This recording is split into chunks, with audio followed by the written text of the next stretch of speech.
If you make shots in practice but miss in games, you'll want to watch this entire video. Let's get started. Okay, there's three main things that are probably messing up your shot in games or making it so you can't make it or get it off. If you think about a lot of shooters that are good in practice and not in game, this might be the case with you. You're probably working on your shots with a good, nice, simple rhythm. You know, maybe you have someone passing you the ball and you're here, you step, and it's a very consistent rhythm. And you're probably doing that rhythm the same over and over, but it's probably all about making the shot, which is great. You need practice like that, but it's not necessarily the most game-like, right? You're not always gonna have the opportunity to get those nice, slow, perfect rhythm shots for you where you can take your time, line this foot up. You know, most shooters, it's gonna be that left side foot if they're a lefty, right side if they're a righty, and kind of line it up and then get up into the shot. The game just doesn't usually work that well, so you're probably gonna need to get outside of that box. For you, one might be a bigger problem than another, but I'd say for most players, the first one is probably the most important and the most common problem, and it's your shot speed. So this is not what you're probably thinking. A lot of people are probably thinking this motion right here being fast. Now that is important and that is something you should work on, absolutely. So let's just get that out of the way, work on that shot speed with the hand. For some players, they tend to hold the ball here at their set point a little bit longer and just kind of pause there before getting the shot off. And that can make it harder for you to get your shot off and cause issues with some of the other things like focus, which we'll talk more about in a second, shot variability, which we'll also talk about. But if you have to hold it here for too long, now that gives the defense a little bit more time to close out on you. It takes a little bit longer to get the shot off. So now there's certain shots that aren't just not gonna be as clean of a look. So because of that, it might throw off your rhythm and it just prevents you from getting more shots off because of that extra time it takes. So all you want to focus on is coming from here right to the release a little bit quicker and more fluidly, and try not to pause here as long, or if at all, maybe just kind of slow down at this point if that is what you need to make sure that shot is accurate. Just having a slow down around here, but don't make it this hold and then shoot sort of situation. But I'd say the much more common issue with shot speed comes down to this right here, the feet. With your feet, if they're slow to get set, that's gonna cause issues with getting the shot off quick enough to have that speed, and it's also gonna cause issues with consistency, not having that footwork right. So it's gonna help you make more shots, but be able to get the shots off more quickly so it's less contested. So one of the most common footwork we have to talk about is the 1-2 step. There's also the hop, which is this right here. I think a lot of players are taught that though, and in a lot of situations, it's not gonna be as good because the hop's gonna keep you moving forward a little more into a defender's space. So if there's a defender right by the 3-point line and I hop, generally that's gonna bring me forward to them unless I can get one of these quick hops if that's what's comfortable for you for rhythm. But even that I feel like just takes a little longer than going one step in. So you have to really think about taking the time to slow down and mastering this footwork. I'm gonna give you two different ways to do it. Going to the left, I'm a lefty, I'll show you to the right too, but you wanna have both ways no matter what kind of player you are. Right, left is the most common. Reason being, if I got a defender here, I have protection on this first step as I'm popping the ball down, so I'd wanna kind of synchronize that timing, and this leg and this arm can protect the ball from the defense. I can start to get past them and they think I'm gonna keep going.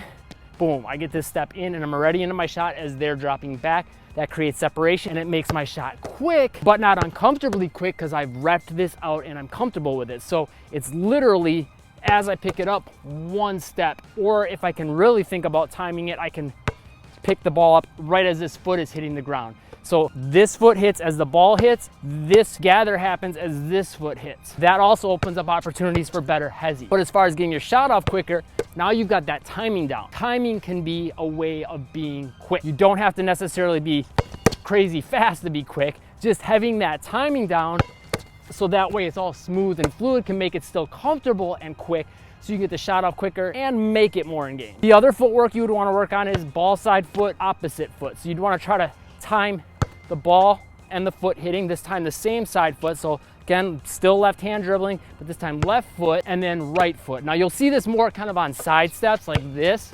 That footwork's probably gonna be more comfortable versus when I'm getting downhill, it's this footwork with the opposite foot of the hand dribbling going first.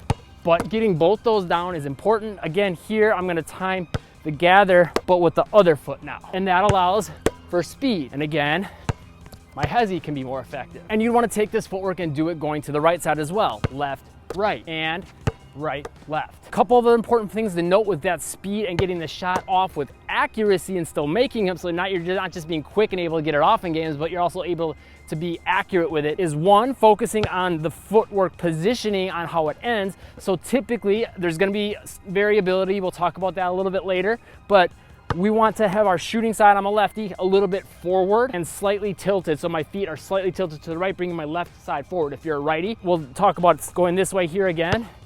right foot forward. So it's gonna change a little bit the footwork. Notice for me being a lefty, I'm gonna take a big right step, but then a little bit bigger left step to make sure that left step's forward. If you're a righty, that's gonna switch. You're gonna go big right step, smaller left step to keep that right foot a little more forward. Now I know most shooters are probably taught to have their toes square to the basket, or at least a lot of are. But if you watch the best shooters, they're usually gonna have that shooting side hip a little forward, that foot a little forward, and the hips turn. If you want more breakdown on basic shooting form, check out the YouTube video I pinned to the comments. But the other thing we wanna focus on with this footwork is the ball positioning. So when I go right, left, ball's gonna come right up. So with me being a lefty, when I go to the left side, the ball's gonna be right here on the left side to begin with. But when I go to the right, obviously the ball's gonna be on the right side, right? So I gotta think about bringing that ball over. I recommend you work on pushing it right over on the gather so you can get this shooting hand in a consistent position and putting it right over here. But you will see some players that are a little bit more comfortable gathering kind of towards the midline or even out here. And you might need it, we'll talk about that more a little bit later, of gathering out there. But for some players, that's just more comfortable. Again, as long as you can be consistent and repeatable with it and quick with it, right? The other thing about pushing it over here is I feel like it makes it a little quicker. But for you, maybe gathering on the side and bringing it over is quicker. And as long as you're still making shots, go with it, but try to make something that's repeatable. The next reason a lot of players miss shots in games is because they lose focus or rhythm. Now, there's kind of two things going together there, but basically what it comes down to is you've got people on the court playing defense, which you might not or probably don't in your practice, which is probably why you're not making shots in games and you are in practice. In a game, if someone's got a hand in my face, that's gonna ruin my focus on the rim because there's something right in front of me here. Now I can't see the rim as clearly. I gotta look in between the fingers of the hand. I gotta maybe try to jump and see over them, right? All kinds of things. But on top of that, it's also just me knowing that they're there, and that might throw my rhythm off. Now, if you've been working on the things we talked about earlier with the speed, that should help with that. But you still gotta zero in on keeping that rhythm and focus intact. So I'm talking focus with the eyes and focus with keeping your rhythm intact. Even if it is a slightly faster rhythm, it's something that you've practiced and is repeatable and you're comfortable with. So one thing you can do in practice is one, yes, get a defender, put a hand in your face, but two, you can get things in like a basketball. You can throw it in front of your face and then get a shot off, or play around with bouncing it and then getting a shot off, right? That's gonna throw off your rhythm a little bit because you have to do this first before getting the shot off. You got something going in front of your face. You could use a tennis ball, throw that in front of your face. But also you could have a training partner over here or moving around over there, you know, always switching up where they are, and they have a hand up with some numbers and you gotta call out the numbers, look at them, and then get the shot off after. So you get less time to focus and you have to change your focus from here to here like you will in a game because you're gonna maybe look at a teammate and then you see you have a shot, maybe you're looking to drive, and then you want to get the shot off, right? So working on having something like that can help. Working on just keeping your focus here and then at the last second getting it up. Also, you might have seen guys like Kevin Durant do drills like this where they're spinning up into their shot, gives them a little bit less time to lock in on the rim. But then in games, trying to get your eyes focused on the rim a little sooner, so that way you have more time to lock in on it and you can stay laser focused on that and only use your peripheral vision to kind of see what's going on with the defense, and you just got all your focus on that.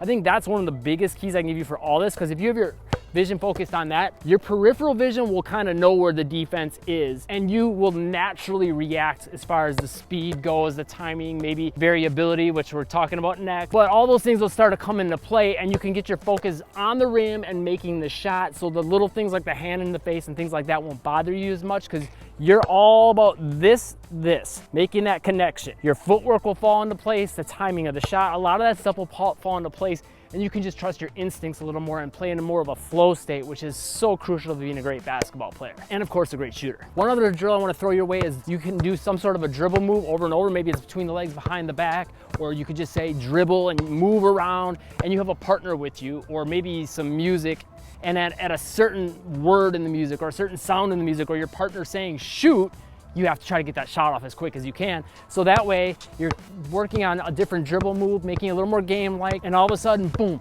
you got to get that shot off quick. So you're working on that focus, changing your rhythm, and that speed. Well, you know what happens in games that you're probably not putting in practice and why you're not making shots is variability. In a game, there's going to be changes to the speed you need to get that footwork off. So because of that, sometimes this foot's gonna be further forward, maybe next time it's further back. Sometimes maybe you gotta gather and bring the ball over the top. Sometimes you're gonna need to fade. Sometimes you're gonna need to get that shot off quicker or slower. And my question to you is, how much are you working on different variations of your shot? Now from 3-point land, yeah, you probably wanna stick to more of a consistent form, but as you get past that and you get into like 15 feet on in, You're gonna need to hang in the air a little more for certain shots. You're gonna need to maybe turn your shoulders in the air. You're gonna have your feet in more imperfect positions. You're just going to need to change the shots just to get it off more in games, number one. But number two, even if you're trying to have it your same shooting form as always, there's gonna inevitably be changes to it, and those things can throw you off. So you have to start adding some more variability into your practice, working on slightly different shots, speeds, angles,